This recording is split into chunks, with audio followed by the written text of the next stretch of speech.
Lore Together is proud to be part of the Boss Rush Games Network. Feel free to find out more at bossrushgames.com/network.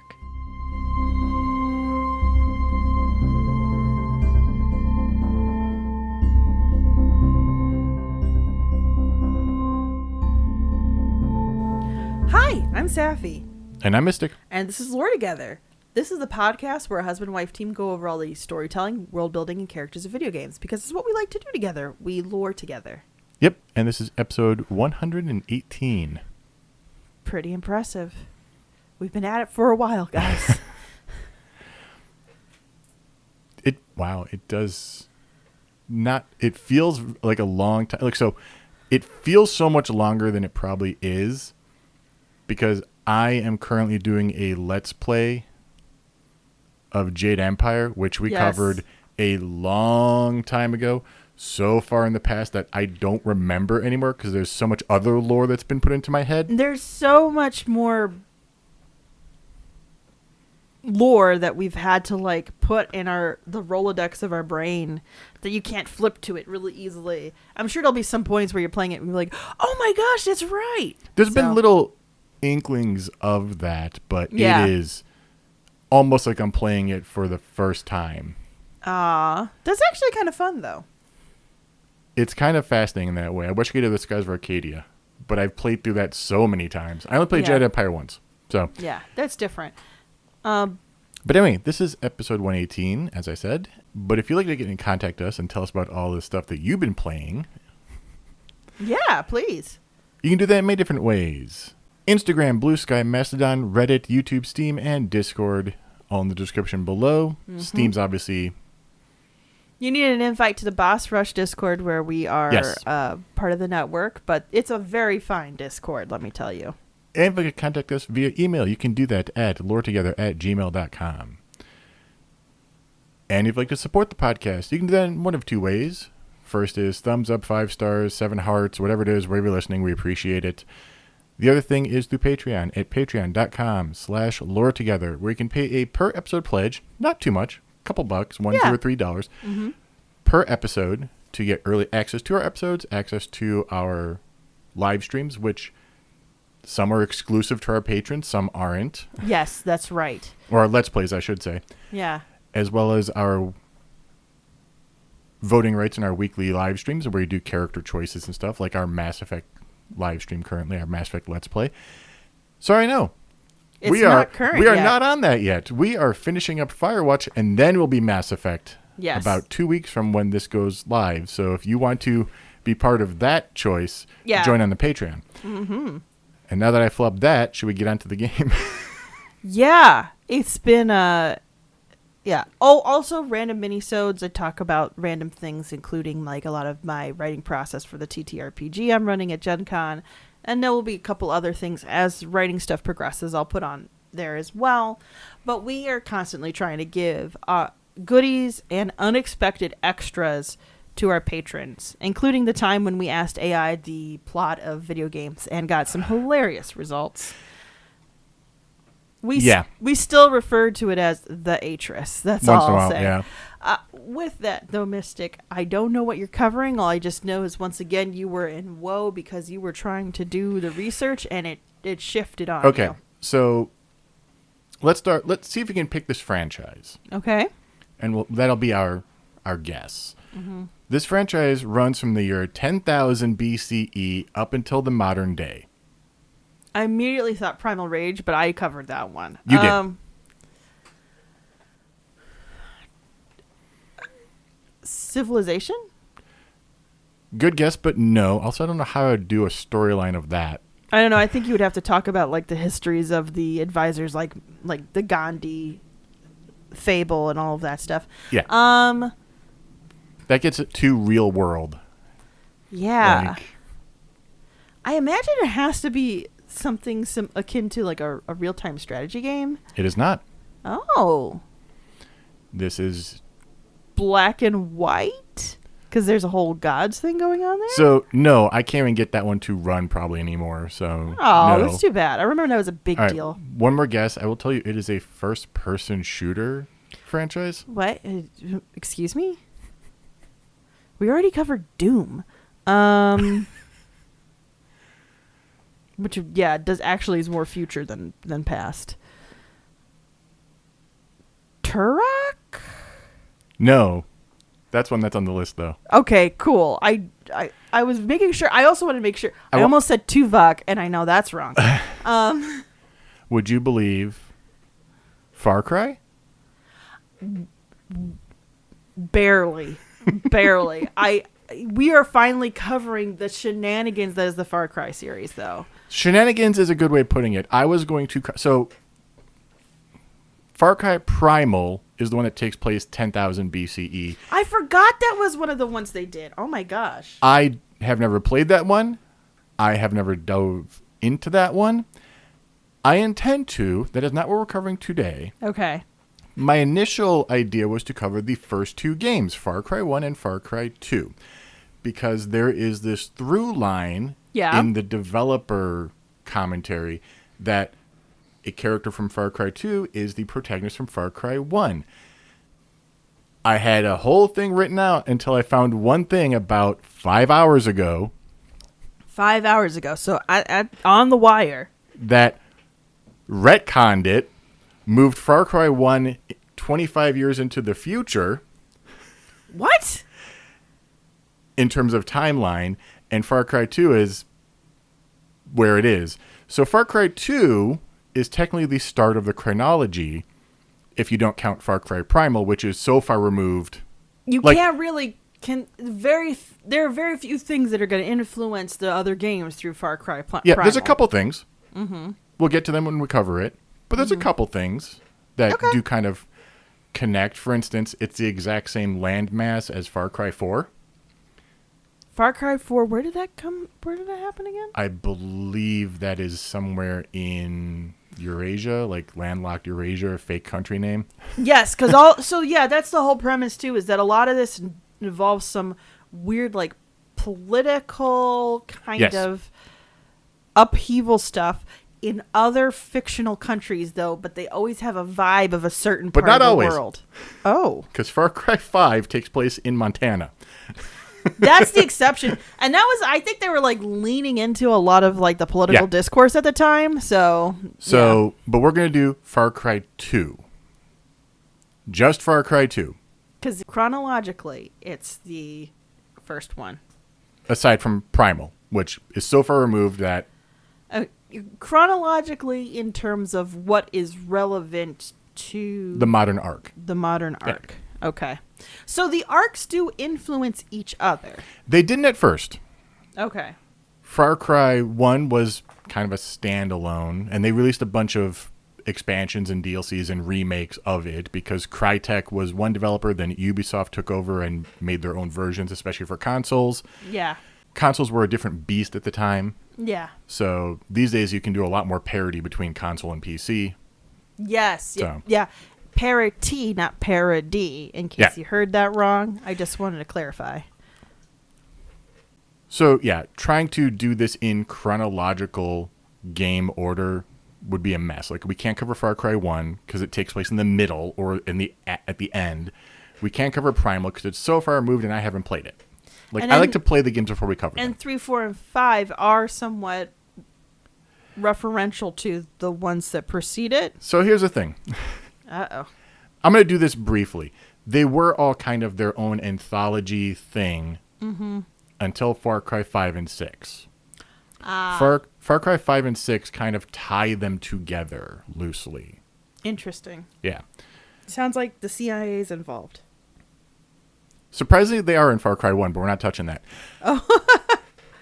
We're talking about Far Cry 2. 2. Specifically. Right, so, it's 2008.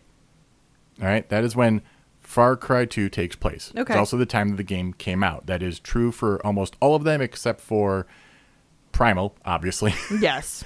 Far Cry 1, which got retconned. Okay. And Far Cry 3 Blood Dragon. It's like a DLC that takes place in the past, but it's like a retro future past. It's weird. Okay. All so, right. yeah. But they usually take place, the main games take place in the year that they come out, except for Far Cry 1, which is convenient for our sakes. Mm-hmm. The game starts with a mercenary of our choosing sent to the UAC, the unnamed African country, and that is exactly what is called in-game. The UA. So this is almost like Thetis. Right. Is that it's the UAC. The idea is, I guess, the people in that country have decided to call it the UAC. So we get very little information about it. We don't even know if what it's called locally. We do get a northern region and a southern region named and stuff, but we don't know what the country itself is called. They just refer to it as UAC, which is probably just to avoid labeling a whole country that way. And especially because the continent of Africa is so humongous. Yeah. The diversity of the cultures there, even after colonization, is just insane. Do they say what part of Africa? No. Okay. At least I don't remember if they do or not. We do know that it has a French Foreign Legion fort. Okay, which makes me think it's closer to where Belgium had stuff. And we do have grasslands and savanna and desert, because there's sandstorm later in the game. So I'm thinking right around the northern part of sub-Saharan Africa, maybe. That sounds about right to me. But I'm very naive of how all that works. But I appreciate the fact that we are not doing the stereotypical in the deepest jungles of Africa, because like most of Africa is desert, savanna. Like that's what most of it is. With some scattering of like.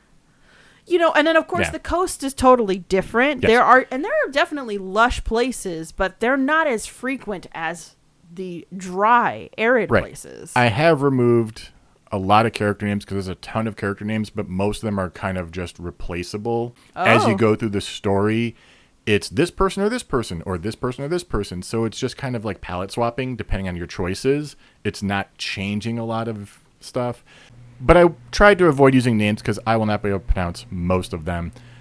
Yeah, and you especially if you don't even know where the influence for the names are. There's a few that's unavoidable. So the UAC gained independence in 1981. From who? Don't know. Don't know. I'm guessing the French because French Foreign Legion fort, but that's all I know. Okay. All right. I don't know much about France in the continent of Africa. I don't know. I know Belgium was brutal in the continent of Africa, but that's all I know. Afterwards, it was led by a monarch, king, and this is what I made it like. I don't know how to pronounce this one. N-N-Y-E-R-E. Ninyir?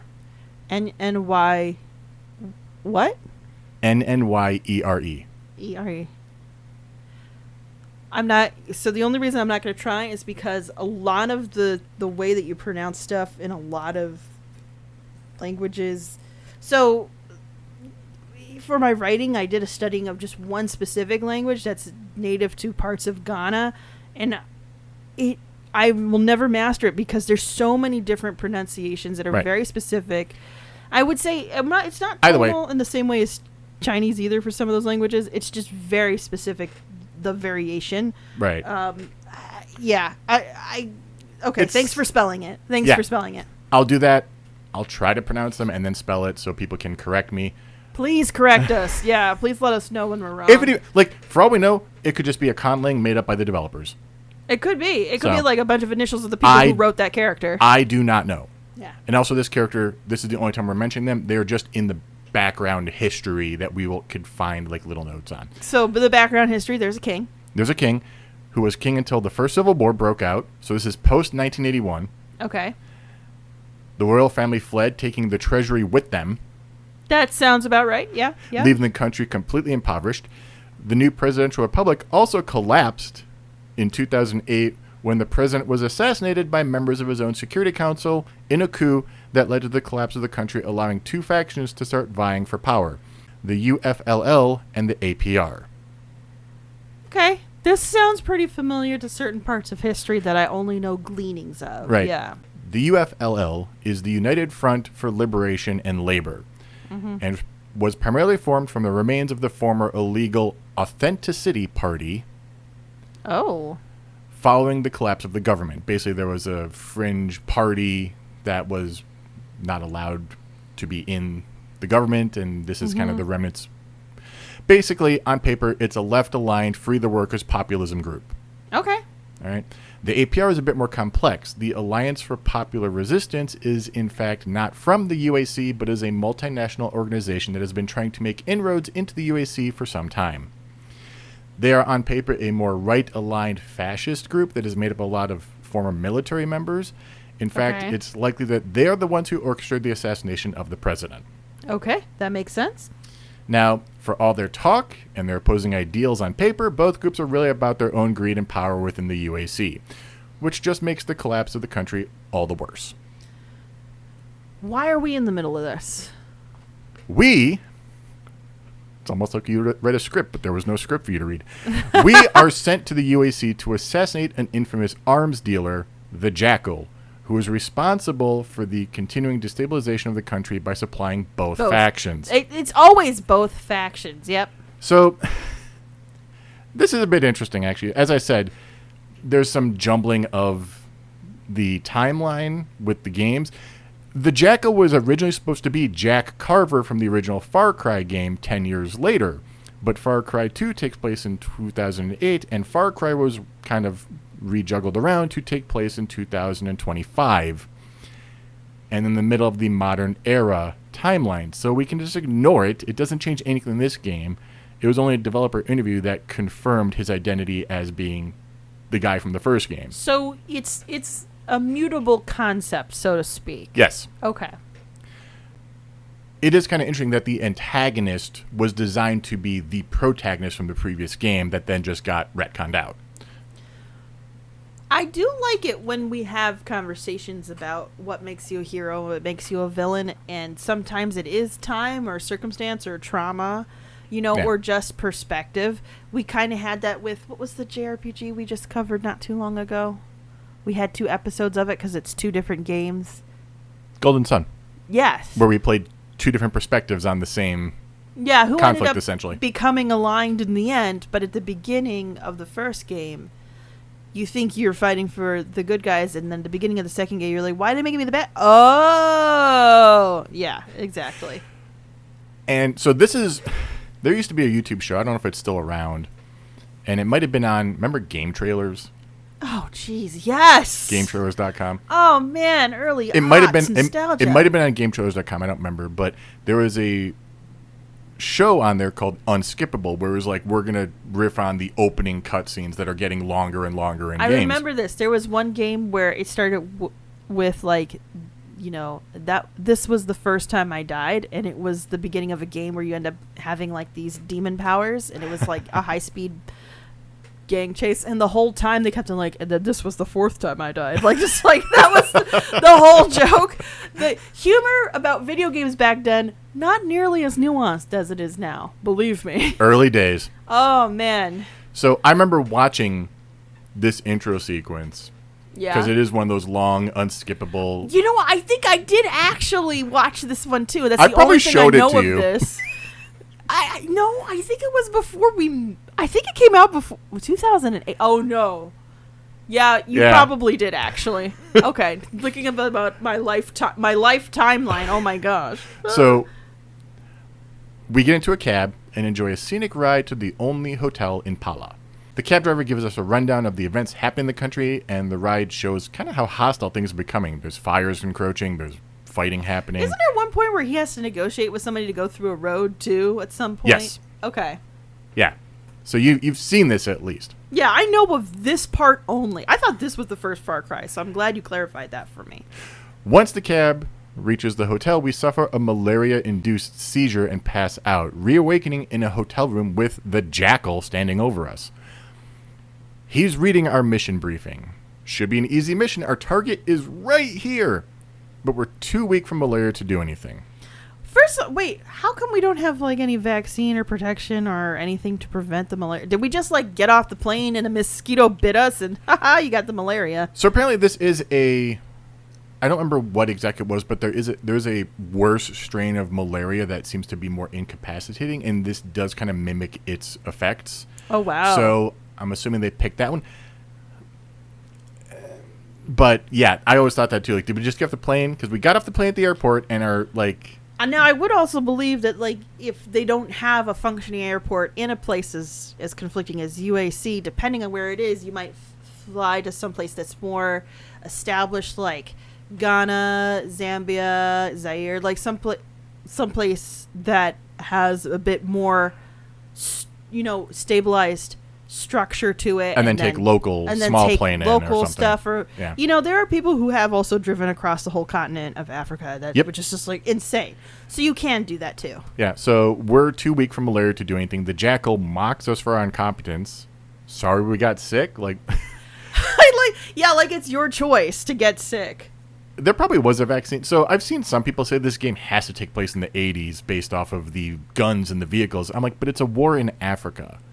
It's a lot of leftover stuff. This is kind of... You also understand that this happens a lot in conflicts where there are outside governments who are somewhat compelled to influence who may win. And you get leftovers. You get leftovers. Yeah. I mean, this is what happened in Afghanistan as well, when like U.S. and Russia made it their hunting ground, essentially. So he mocks us and then mentions that since we have failed to kill him, the job is scrapped and he has no need to worry about us, as we'll likely succumb to illness. I mean, if he glues the lock shut of our hotel room, nobody's going to come here to help us.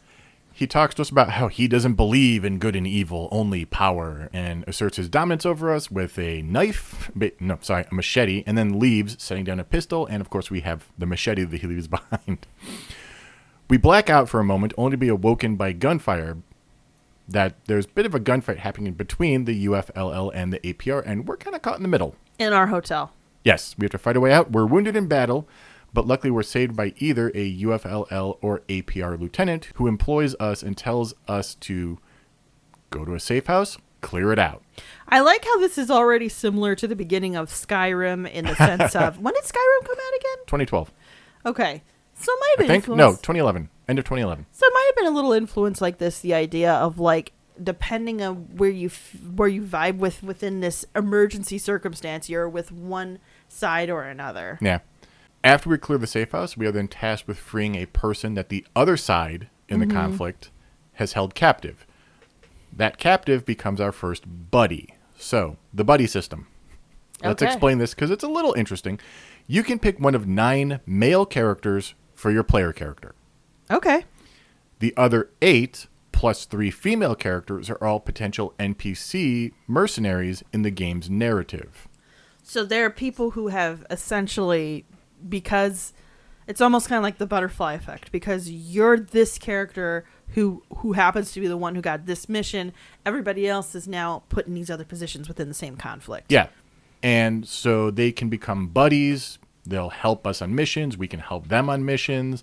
These aren't companions, though. This is not like BioWare or Bethesda companions or Larian Studio companions. This is, you have them for a mission, and then they go back to Mike's bar, actually. So it's more like Call of Duty does this, too, a lot. Yeah, or Cyberpunk kind of does it. Oh, okay. Yeah. I haven't met a companion in my Cyberpunk Let's Play yet, so...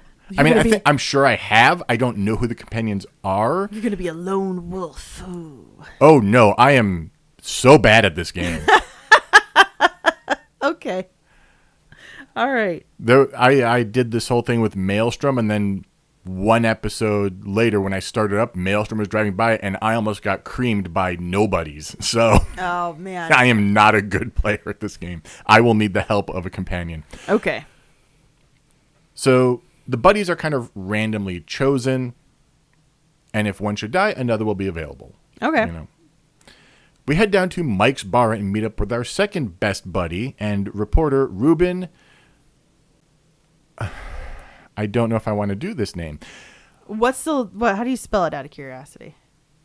Oluwagembi? Oluwagembi. Sounds about right. That's probably close. Yeah. I'm going to go by Ruben. Yes, fair. Ruben is a war reporter who has covered many wars throughout the African continent, and his work centers around the Jackal. He knows that the Jackal has fueled every war he has covered, and that he had tapes of interviews with the Jackal. He says if we ever find those tapes, return them. So did the Jackal, take him away, or... Lost in the war. lost Oh, in okay. the travel and having to grab stuff and go. And Right, yeah, an Yeah. emergency situation, it's all gone. That makes sense. Ruben also tells us of a church in Pala that houses a priest named Father Malia, who is part of the underground. Ruben tells us that the father can get us medicine for our malaria. And yeah, malaria will crop up and force us to take a pill every 30 to 40 minutes. It is debilitating. Your screen will go completely crazy colored and stuff, and you will slow down. You will not be able to act. You will start breathing heavy. Yeah. I hate this mechanic. It is annoying as heck because Yeah. no matter what you're doing, you may be in the middle of a gunfight, it will crop up and force you to deal with it as bullets tear you to shreds. People did not like this. I feel like it makes more sense to do it in story beats. Which is funny. So you have your medicine runs out on story beats.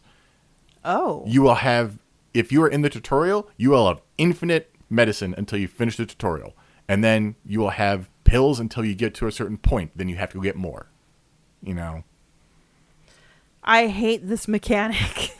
A lot of people do. In later games in the Far Cry franchise, you can find books on malaria, the annoying disease, and stuff like that. So that's okay. So now it's an inside joke. Yeah. Hilarious. Okay. once Father Malia becomes a source of pills, the tutorial is over, and we are tasked with doing missions for the factions in Leboa Saco, the northern region of the UAC, in order to get intel on the whereabouts of the Jackal. We can choose to initially do missions for the UFLL or the APR, but to progress with the game, we must do all the missions for both factions. And the missions range from killing the police chief to destroying malaria medicine, which sounds kind of not a great Can I idea. just steal the malaria medicine? Like, what is that all about? One, two, all of the missions for both factions? Yeah, when all missions for one faction are finished, then we start to do missions for the other faction. Why?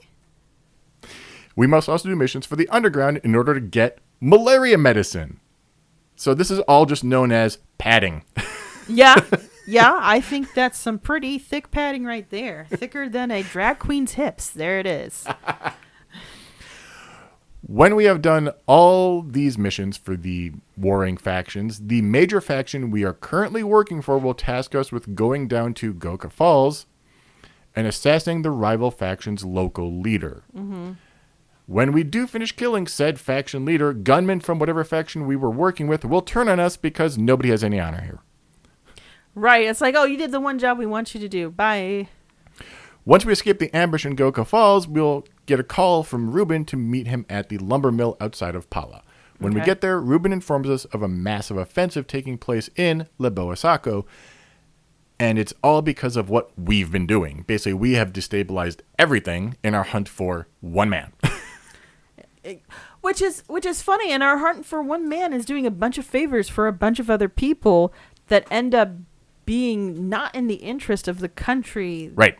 whatsoever. Yeah. We are initially sent here to get rid of the Jackal because he is destabilizing the situation. So to do that, we destabilize the situation. It's kind of like when This we is- did Just Cause, the whole idea is cause chaos. It'll cause problems for the government, and then we can swoop in and help. Or not help always, but... Yeah, it feels like some Team America World Police logic right here. kind of. Yeah, very, very much so. Unfortunately, the first targets of this offensive is us and our buddies. Oh no. Okay. We've all been labeled traitors and spies, and everyone is converging on Mike's bar to take everyone out. Ruben, Now, sorry to interrupt, but most of your buddies, are they also foreign nationals that are Yes. Okay. yeah, all the mercenaries are foreign nationals who are here looking for money, looking for jobs, looking for riches, all that. Your basic Nobody is here for the greater good of the people. That's what I was wondering. Okay. All right. On that note, Ruben also says that the troops are going around and slaughtering civilians, and that when they reach Father Malia and the civilians inside the church, they will kill them. Okay. We don't have enough time to save both groups, so we have to choose either going down to the church to defend the civilians or heading to Mike's to fight alongside our buddies and save them. Okay.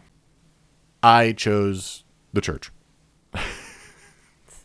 You chose a church over your buddies. I was trying to play greater good. My buddies are a handful of guys who are here on their own volition, Yeah. looking to get rich. The civilians are civilians. Yeah, they don't know what's going on. Yeah. Regardless of who we try to save, we're eventually overwhelmed and gunned down in the fighting. Okay. Having been wounded and injured again. Oh, P.S. We still have malaria. Yes. We wake up on the back of a truck filled with dead bodies driving to a mass grave in the desert. Which is a horrifying thing. Whoa, geez, that's just, okay. It just reminds me of, I'll mention this briefly, but you remember I was reading The Left Hand of Darkness months ago, and there is a scene where the main character is in a truck. They're not all dead bodies, but they're essentially, even though it's a winter climate, it's a bunch of basically naked people put into a truck in the back of a truck, and the natives are all used to it, but the main character is not, because he's human essentially, like from Earth, not from this harsh winter climate. And they have to, like, they all basically silently decide, like, him and the two older people are, like, they surround around them to try to keep them warm. And then when one of them dies, they kind of, like, push that dead body to the corner. And Wow. they try to, like, it's situations like that. It just brings out the weirdest parts of, like, how humans interact. Right. In these desperate times. It's almost like you have to get to the lowest low to remember that natural human inclination is to care about your other humans. Yeah. Anyway, I not relevant to when you're the only living body on the truck. Rolling from the back of the truck, we have to find shelter in the middle of a sandstorm. Yikes. Finding said This is shelter. when suddenly it's now Spec Ops The Line in my mind. Like, that's my head guy. There is a small little twist about that. Ooh, we're okay. gonna get some dark, and there. I may have to put a trigger warning at the beginning of this episode. Okay. So, finally finding shelter, we faint. Our character is going to suffer brain damage with how much we're going to black out and reawaken. So Either that or you're just impressively resilient. Like, where did you get those genes? we just have Man. anemia. So You know that they say that sickle cell trait is a way that is like a natural defense to malaria. Yeah. Maybe that's it. Maybe you just secretly have sickle cell trait. Who knows? So when we finally awaken again inside the shelter, we find the Jackal tending our wounds. So he wants you to keep doing what you're doing. He tells us how the APR or UFLL, whichever faction we were working for and betrayed us, the celebration is going to be bloody and how they will kill whatever civilians they find, man, woman, or child. He describes it as a cancer, and how in order to cure the disease of the factions, every cell must be destroyed. He hears a truck pull up outside, says his farewells to the player, and leaves. So getting political. It's been a while since we've had... I want it. It's been a while. Yes. The Jackal. Mm-hmm. Where are they from? I do not know off the top of my head, actually. If we go by the original design doc of This is Jack Carver, he was a U.S. Special Forces soldier. Coming here and prescribing his solution in a foreign country. But in the retconned, quote-unquote, timeline, I don't remember, actually. Yeah. So it just it's giving colonial.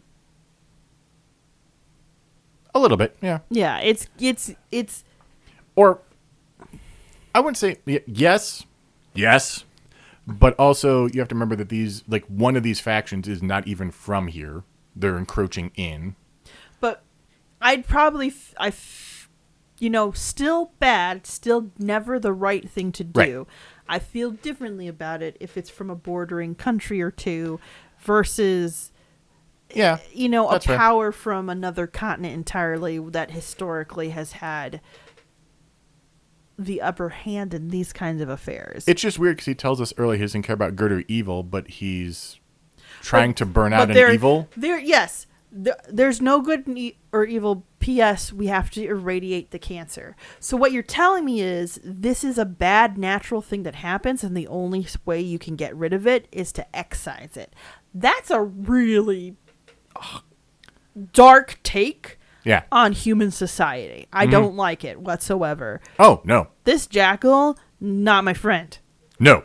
Not at all. He has a very singular worldview.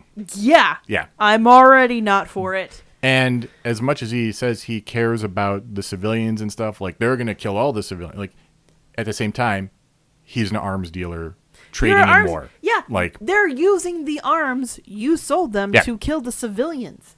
Why didn't you just like make the bullets like instead like Mike and Ike's? You could. There are so many different solutions to this. this war is tasty. Why did you sound like Ralph Wiggum when you said that? What's a battle? I know I'm peeking in the microphone right now, but it's just like the way he said that. Okay, this is a really dark video game. Yes. But Darker than I expected, honestly, yeah, when I first started playing it. still not the darkest that we've talked about, but No. but No, the pretty darkest. dark. So the darkest we've talked about are definitely Spec Ops: The Line Yes, and one that we will never release called Fear. right.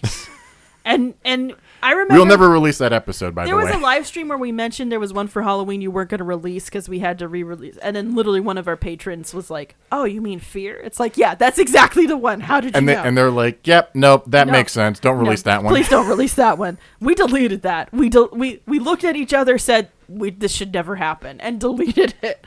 Sorry. It was a moving lot of on. sappy cringing. Oh, so it was painful, guys. It's really painful. You can look into it yourself, but just be forewarned. It's for me. It was a highly triggering event. Yeah. I'll say that. Sorry. Moving on to this yeah. So hellscape that we're in Far Cry. Jackal leaves, and a new faction leader, either Nick Greaves of the APR, if we were betrayed by the UFLL, or Hector Voorhees of the UFLL, if we were betrayed by the APR. So wait, once again. Yes.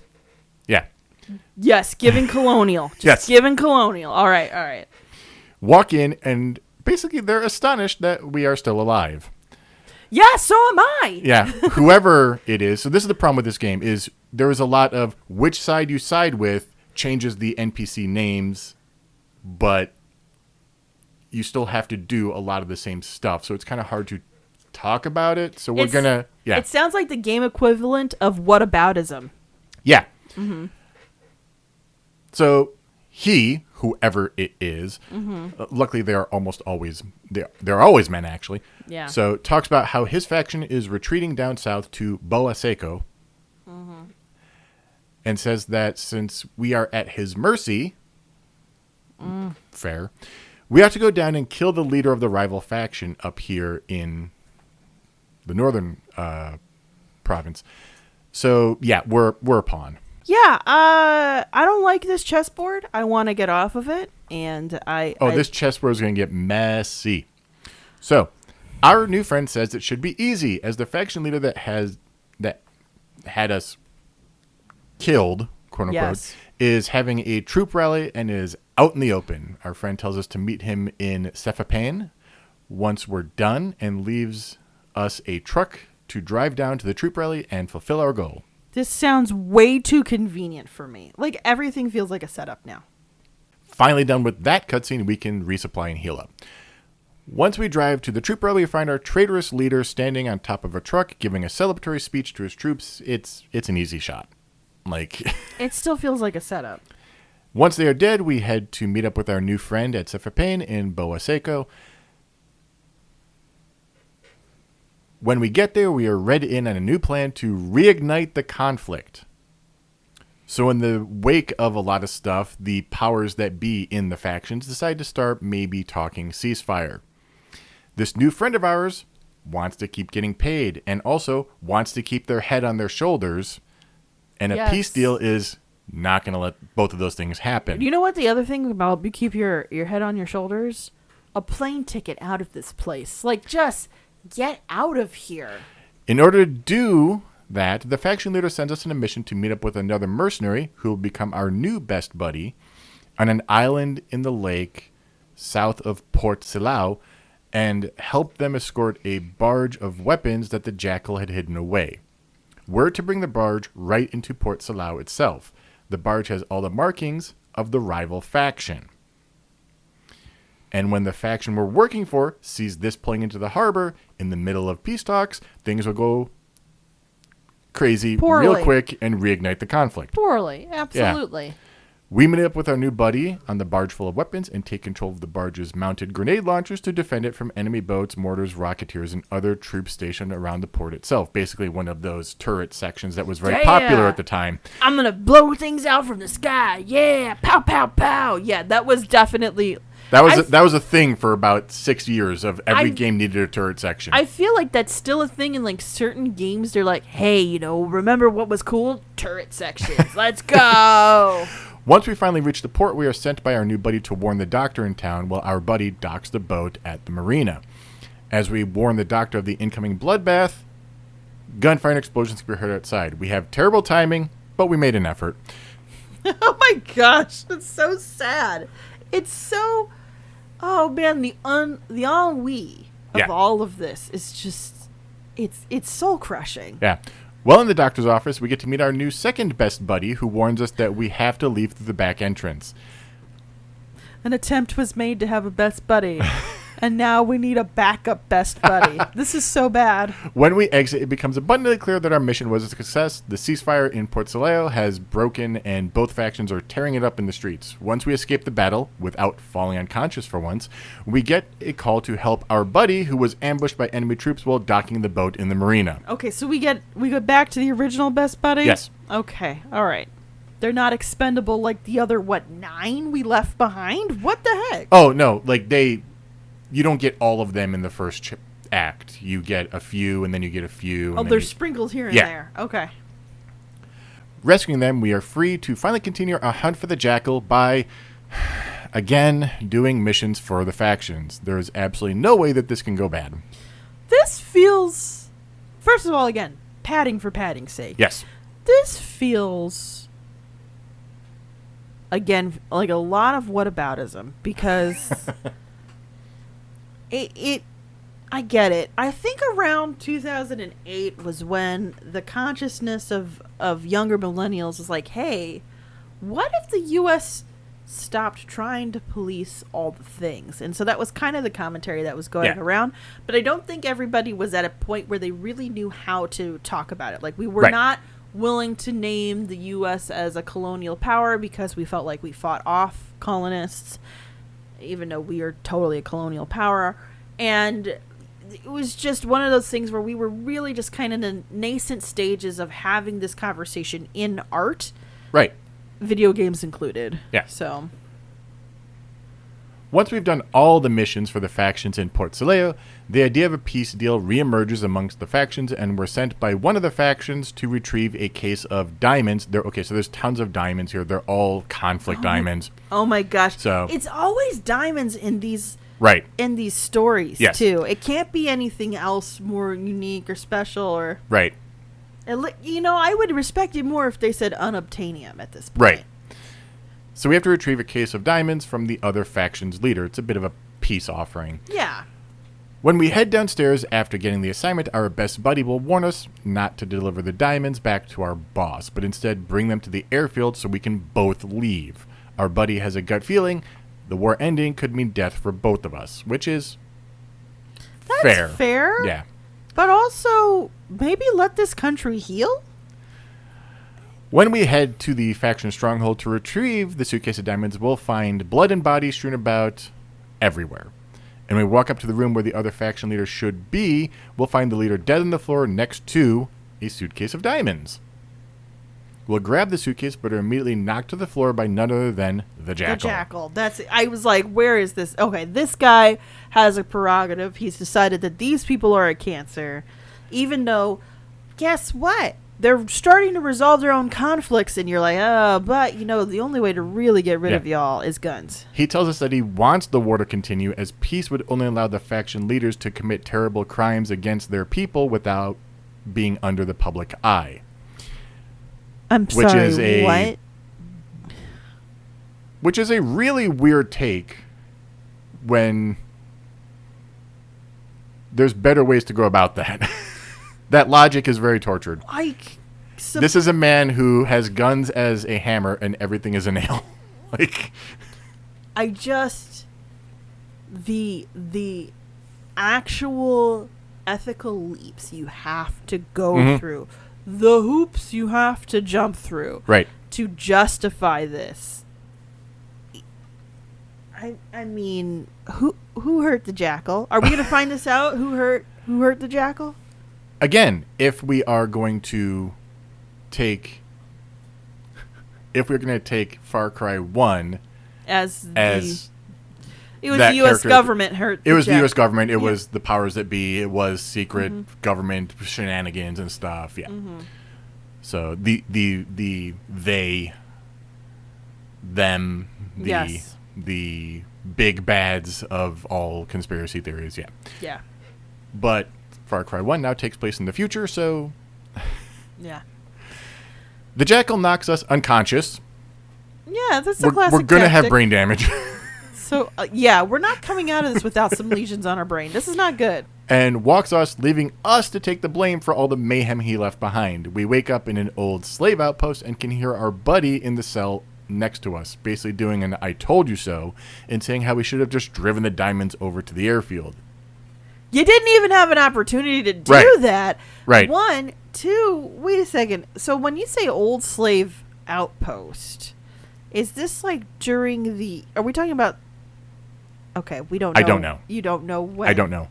I vaguely remember, like, you do so many missions in this game that go to so many I don't remember. Yeah, because when you say old slave outpost, I'm like, wait a second, is this like from the Atlantic slave trade? But then wouldn't that be someplace that's closer to the shore? I'm just all over the place. So we eventually break out of this cell and escape the outpost. We are then called by our friend, either Nick or Hector, depending on Which one whoever, you aligned with? who yeah. tell us to meet them in Cephapane. They have now become the leader of the APR or UFLL, depending on which one was slaughtered by the Jackal. Basically, this guy moves up a rank because he's not dead like everyone above him was. This reminds me like at Mass Effect 3 where they're trying to find Garrus and he's like, the meritocracy actually says he's gained rank Yeah. for a little bit. Yeah. The killing isn't over, though. They want us to go and kill the other faction leader to help their faction grow stronger. Nick/Hector tells you to go meet him in the Mosate Salo office after the mission is done. We'll get dragged into an underling battle to take out the boss we're working for as people try to rush to fill the power vacuum. I told you, nobody has any honor here. Fast forward through a bunch of missions where we just play who is the leader of the faction, who do we kill, who do we spare, etc., until we finally get something new in the story. I was going to say, this sounds like a musical chairs, total snafu. Oh, you can take the mission, you can go kill both of them, but if you save one of them, you can go back and kill the other guy, then the one guy becomes the leader, but the other guy isn't the leader. I'm not keeping up with any of this, Mystic. So that's why I cut it all out. I just also want to say how much I would hate playing this. This is kind of like it reminds me of the Nuka-Cola expansion on Fallout 4, where the whole point of it is like, did you want to do the evil playthrough? This is your DLC. Yeah, and if you do the good option in the evil DLC, you lose all the benefits. all the story of the DLC. Yeah, and So, all the benefits of it too. Finally, after all this whack-a-mole faction leader stuff, Yeah. Ruben calls us, telling us to come to the airfield in Balwaseco to help him because he and some other journalists are under attack. Ruben will be safe in a hangar, but the enemies are surrounding him. Once we save him and the other journalists, Ruben tells us we need to go to the prison. There has been a riot there, and the Jackal should be there. They've had a prison that's still under lockdown until this moment, all this time. Not very well. I was And going in to say. fact, so the factions start to actually reunite, like to put down all their stuff to deal with the riot. Yeah. Like, Yeah, a crisis will bring people together indeed. so once we arrive at the prison, we actually begin to work alongside the Jackal, who Okay. has completely changed his views and wants to now end the war instead of supplying the militias with weapons to continue the conflict. Why did he change his mind? What happened? Did he hit his head? I think he's finally starting to see like how people are. It finally cracks into his thick skull how people are living through this, and they're not. He So probably didn't realize that these people were capital P people. Like, I Right. don't think he was recognizing their humanity. That says a lot about him. Like, what happened to change this? There's a backstory here that, like, somebody's written a fanfic for, and I don't know if I want to read it. So there is like a rumor you do hear about what might be changing his point of view slowly. There is a rumor you do hear. It is Yes. that he has 3 months to live due to cancer. So he may be facing his own mortality, and it kind of maybe flips that switch finally in him. He's no We don't- longer invincible and all of that. We don't really know. But if he doesn't believe in good and evil, only power, but he has no power to get rid of that. Like, he's going to die. So when you have no more power, you start to maybe see in good and evil. It's changing his worldview a bit. I think it's when you acknowledge the limited scope of, because a lot of people can't perceive the idea that they will not exist after a certain point, that Right. there will be something here after them, which is a common and selfish thing. I still don't like this, though. I don't like it. At no point is the Jackal a good person. Heck no. This is not One a good act redemption does not arc. absolve him of everything. So, Oh, I'm sorry. I've caused the murders of thousands upon thousands of Right. people in this Well, we'll get native there. world. I don't know, but here's a lollipop. we'll get there. So he tells us to go past the prison, and he has 2 requests. One is to retrieve some diamonds from a crash landing site, and the other is to kill the 2 lieutenants that are still alive in the jungle bivouac. So basically, the 2 faction leaders left, and then get some diamonds. So once both objectives are complete, we're to meet the Jackal in a small hut. He tells us where it is. Okay. When we go to the crash landing site, we find the diamonds along with our buddies, some of which were thought to have been killed. Oh. They express that they need the diamonds to leave the country via plane, which is a no-go, as we're siding with the Jackal now, hoping that these are going to be used for some good use. So our buddies draw guns and try to kill us. Okay. And we only have 2 choices, run away or kill of our past comrades. At the jungle bivouac, the 2 faction leaders have united, Okay. and there are a great number of mercenaries here. The bivouac is under a ceasefire, and a small hut at the northern end. The 2 leaders are talking. After killing them, we'll meet with the Jackal again, back at his hut. The Jackal says the diamonds are needed to bribe the border guards to allow the refugees to escape, which would have been good to know before we had to kill our friends. I'm so disappointed in everybody's logic here. One of the 2 of us or the Jackal, must give the diamonds to the border guards. But the Jackal says that whomever does it, they were going for something here, and we're going to have to put a trigger warning at the beginning here, but whoever does it must commit suicide with a handgun that he has that will never jam, like it's a special handgun. As they are both terminal cases, a cancer on the world living in conflict, an arms dealer and a mercenary, people who profited off of suffering and bloodshed.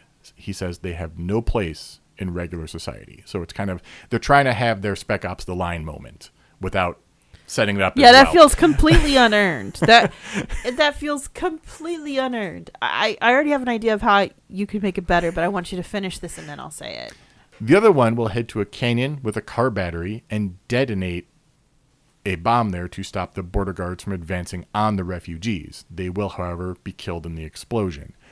The person setting off the bomb. So either option, you're supposed to sacrifice. Either yourself. way, we presumably kill ourselves, but doing so will allow over 2 million refugees to safely escape the country. Yeah, I wish. Which, we have done terrible things, but that is at least, that's your life for 2 million that's a trade. It's a fair. I guess it's a fair trade in some respects. I just don't think it's noble when you've set up the circumstance to happen anyway. It is not. He is not a good person, despite. You know what would have been the good answer? Killing the Jackal in the first place. Yeah. That would have been just spitting in his eyeball so he also got malaria. That would have been the right call right there. As for the country, so we die, presumably. Jackal dies. Body's never found. As for the country, the refugees flee. They're all fine. Or fine, quote unquote. Yeah. The interim government never coalesces. The unnamed African country remains a war-torn country. Its plight ignored by most of the world, which is sadly all too realistic. All too common. Rubin's reporting is also ignored. People don't care. But he continues to publish it on his personal blog. And, Right. you know, this is before YouTube, so Blogging was, you have to understand, blogging was big back then. I had a blog that actually had some traction in certain little circles. It was very nice. But the player's fate, our character's fate, remains unknown, but presumably us and the Jackal were both dead. So, yeah, Far Cry, not a very happy series. Well, I knew that getting into this at least. But the whole idea that unaliving yourself is like this profound moment, it just feels like such a waste. And I think it feels like an unearned, like when they do it in Spec Ops, it feels earned. It feels earned. Also, I think it's because the point in Spec Ops is there's no salvation. No. There is no salvation. You've gone past the point of no return. Yeah. And maybe once or twice you did something right, but you're completely irredeemable. Whereas with this, there's just this illusion of redemption that I don't think is rightly, I should say, I don't think is a conversation that adds to the themes of the story. No. I think, if anything, what should happen is that you finally, everything catches up to you and you end up dying because you and the Jackal finally had some move that you couldn't outplay. Yeah. And you still have the chaos, but it's Rubin reporting on it and about how you were and essentially equivocates you and the Jackal's actions, that you are just as bad. Yeah, and like again, it pains me to do the games where we're not playing the good guy. It's but at the hard same to time, do. Still have to cover them. Like No, I don't think it's wrong, and I think it's good to have stories that do cover where everything's either morally gray or like all options are bad here. Like, there's nothing wrong with 2008, playing that. so 4 years before Spec Ops: The Line came out. Yes. Which, as we said, was not a massive success either. Like, it's more of a cult classic now. Yeah, exactly. So, and had a better conversation about U.S. intervention in countries as Yes. well. Like, within that short period of time, the nuance evolved where we could have a really good message about it in art. Because we overall. talked about this, like 1998, 99 is when we start getting action games that try to do story. Yes. And so this is only 9 years after that. And with how the industry moves, it's, 4 years to make a game. Yes, exactly. So yeah, and within that time, at least, I will give it that Far Cry 2 at least was trying to have the conversation. It did some intelligent stuff with it, but it got caught up in a lot of the fads of mechanics at the time and game design, which includes the padding. Yeah, the padding. There's a lot of gamification. Yeah. So this is the game where everything was realistic. There's nothing realistic about the malaria situation. No, there. but like you get shot. You don't just heal yourself. You have to dig the bullet out. Your car breaks down. You don't just have a repair kit. You have to get out and crank a thing in the engine.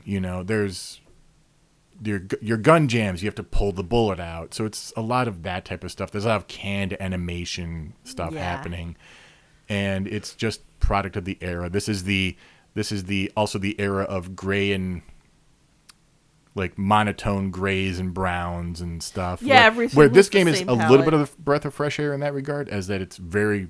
It still looks good too in terms of representing like Africa in a stereotypical like this is Africa sense. So we have to also understand that around about 2 or 3 years prior to this coming out, it was Resident Evil 5. Yes. And this does handle Yeah, this is better. And the absolute, gonna censor myself here, but the absolute sewage storm that ended up occurring because of how they represented the continent of Africa. Because again, it was like a fictional country situation. Yeah. But they did a horrible job, and it became essentially like white man shooting the natives. It was very bad. It was very bad. I mean, here you have a lot of different characters you can choose from and stuff. Yeah. You never see yourself, but yeah. But they do have that conversation about like one of the factions doesn't understand warfare, so they bring in mercenaries from Europe and Russia and stuff, and that becomes their force. So it's like, okay, so we have the white guys come in leading the force in another country. So they do have the conversation. They just don't land it with the Jackal. They don't land it with the Jackal. I think I think a more compelling story, and I think they end up doing this more as the series evolves, because it had a good seed of an idea, and they've played with it very well over time. I think if you had it where it was more about real people trying to protect themselves, and it ends up being the real story is this guy perpetuating this idea of danger that perpetuates this war between these people who always feel like that the only way they can feel safe is with these guns. That is a much more compelling and interesting story. It also kind of reminds me of a story around this. I'm trying to remember when the movie Hotel Rwanda came out, talking about the Rwanda genocide, because I think it came out around this time or before it. I have to remember when it came out. It was like probably a few years before, but that had a really good conversation about how these ideas a lot of times were these insidious seeds from colonial powers that sprouted into these horrible conflicts. And it was the local population, unfortunately, owning the horrible subjugation of these colonial overlords from the West and from the European West, I should say, specifically. And I think it's just disappointing for me that in this attempt in Far Cry, they only got halfway there. Right. This smacks like a story ripped from the headlines, quote unquote. Yeah. And then, good start. Yes. Good chance of having me see perspective of people living in these places and all that. But then you cast me as the bad guy and then don't land any message beyond help the refugees that I created. Like right. And it doesn't help. It'd be one thing if you were I think it'd be more interesting if you're trying to do the good thing because you find these compelling arguments from these people, from these factions, where it's like, look, in this town, this is the only well. The next well is 4 miles away. We have women and children who can't afford to walk 8 miles every day for the water. Yeah, so we need to protect this. And you think you're doing the right thing and you end up perpetuating a war? Something like that? Yeah. No, everything is gamified. Everything is a lot of driving and explosions. You're only interacting with this hyper-violent perspective, which completely forgets what truly perpetuates war is the idea of regaining normalcy for what you believe your community to be. Right. The reason, it's just that's the only reason why you do that as a civilian. So let's be perfectly honest. It's fun. It's funny because this is the type of game that Spec Ops: The Line is pointing to. Yes. This is the type of game that war is. We're glorifying the war. We're all guns blazing, and it's like, no, you're killing people. Yes, this not only is this not normal, this is not heroic. This is not anything that should be lauded or celebrated. Right. And What Far Cry 2 ends up doing is celebrating the fact that you were smart enough to recognize you were the bad guy. And it's like, but that doesn't absolve you from anything. And even there, like Far Cry as a series, very violent. Yes. Very violent. Yes. And steeped in violence. There's no good path through these games. And it starts, you never have a peaceful start and suddenly you, like in the middle of it, oh crap, we're violent. It's almost always within about the first 20 minutes, you're dragged into a conflict. Yeah, the insidious nature of where you are. I think like Far Cry 3, you're supposed to be on vacation and then you Far Cry 3 on a vacation. Okay, so briefly, Far Cry 3 on a vacation. Far Cry 4, you're heading to an ancestral home. Yeah. Far Cry 5, you're a police officer dragged into a conflict. Mm-hmm. And Far Cry 6, I haven't looked into yet. Okay. So that's too new for me to have really dipped my toes But into. within minutes, it is very apparent of what you're going to have to do in this game. Right. Which, at the same time, there's also... Far Cry is the story about people rising to an occasion most of the time. Like, you are always overwhelmed, out of your depth, rise to the occasion. It's just kind of sad that they usually kind of lean it towards only the violent way. Like, yes, that is the gamification aspect. Yes, that is what the game is known for. But at the same time, I feel kind of silly being like, but we should be able to make peace because that's a whole separate game. You know? That's civilization. Right. That's literally, and not the only way to play that game, but that's what it is. Yeah. This genre is not only Far Cry. There's tons of games like this. It's just Far Cry has some interesting story ideas in the world building because, we go 10,000 years back. We go. Yeah. So I think this is the thing I'd like to leave with is that there is this recent in terms of human history idea that humans are inherently violent. There's this idea that we're inherently, volatile, physically confrontational beings.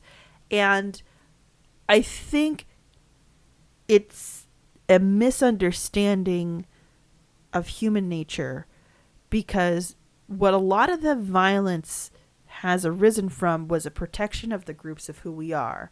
What humans are naturally are groups of people looking out for other groups of people. And violence has been manipulated to become a way in which we, as humans, in the ancient wired ways of our brains, think that we are protecting our group of people. Yeah, humans are tribal. In a lot of ways we are. And we see the tribes as very insular and small. We do. And the problem is that ideally, at some point in some hopeful future of humanity, that distinction of the small tribe goes away and becomes just human. We've had this discussion where we talked about Halo when we talked about this stuff. So I think part of it is Mass Effect. Yes, I think part of it needs to be a cultural shift on how we perceive ourselves, and a lot of, and I hate to say it, a lot of Western philosophy is built on this idea of inherent conflict in humanity.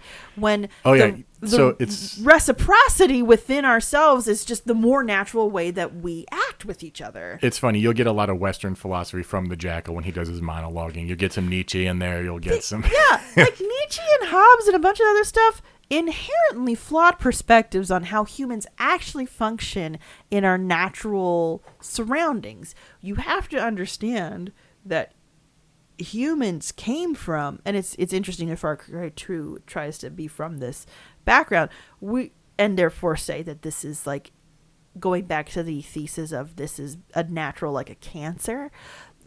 Like, this is where my brain's going. I hope you guys are following me. Soapbox Affy. But I'm going to. I'm sorry. But when humans first came onto the scene on planet Earth, we are from the savannah, places where it's not that you're gonna, keel over outright, but you have to be very careful with how you do your resources when it comes to water and food and shelter and And a lot of that involved with us walking in groups, foraging in groups, hunting in groups. Yeah. And when we met other groups of humans, it did not instantly become conflict, but more conversation.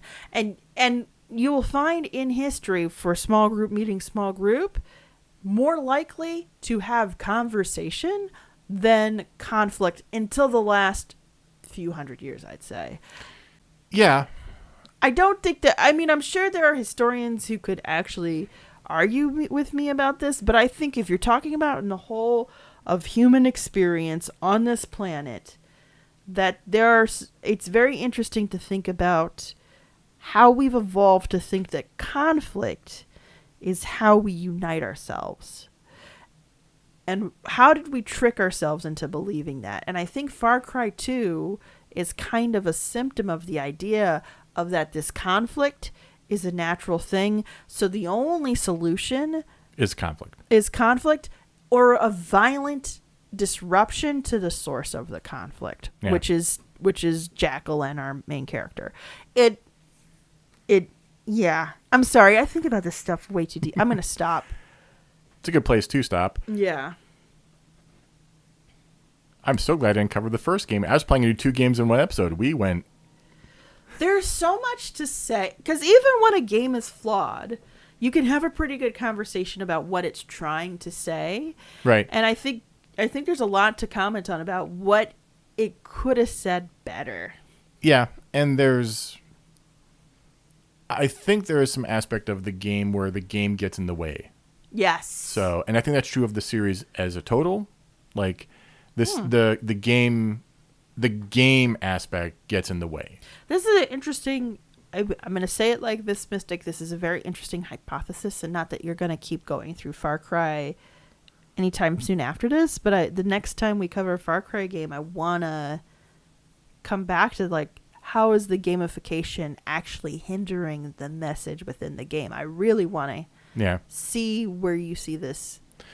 Because like next time we do cover games. Far Cry, it would be Far Cry 3, which is a very lauded game. Oh, for yeah. its antagonist, at least, if nothing else. Oh, yeah. I really want to the point that they just kept trying to recreate him. So, anyway. Yeah, another thing we should get back to when we cover this series again. But I hope that and I'll just put this nugget in your head, Mystic, in hopes that both of us remember that the next time we cover Far Cry series, I do want to follow that thread of, is the gamification hindering the message? I do want to see. Yeah, that may be something we want to think about more as we go forward as well in general.